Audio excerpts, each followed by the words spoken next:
గోదావరి ఒడ్డున ఉన్న చిన్న గ్రామం పచ్చదనం, పొలాలు, చెరువులతో నిండిపోయేది. ఆ గ్రామంలోనే రామయ్య అనే మనిషి ఉండేవాడు. అతను చాలా పేదవాడు. పాడుబడిన గుడిసెలో జీవించేవాడు. పొలాలు లేవు, డబ్బు లేదు, రోజూ కూలీ పని చేసుకుంటూ బతికేవాడు. కాని అతనికొక ప్రత్యేకమైన నైపుణ్యం ఉండేది.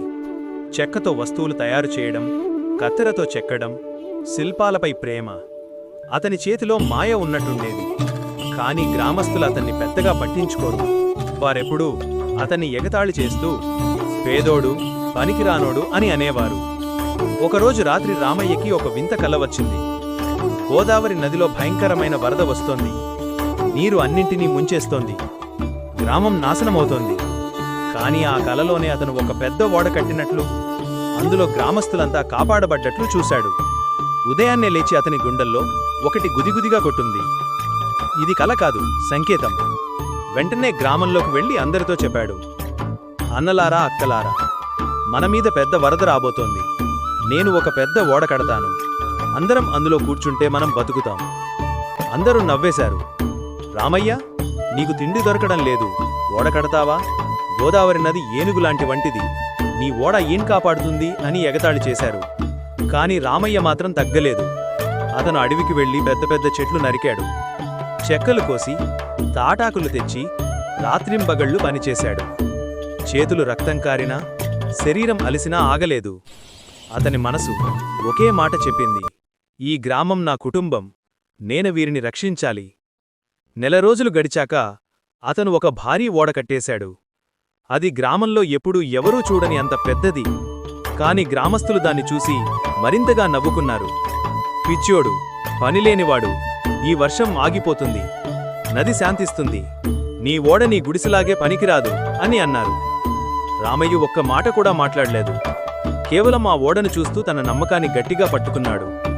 ఒక రాత్రి మేఘాలు కమ్మేశాయి. గాలి గర్జించింది. వర్షం కురిసింది. ఆ వాన ఆగలేదు.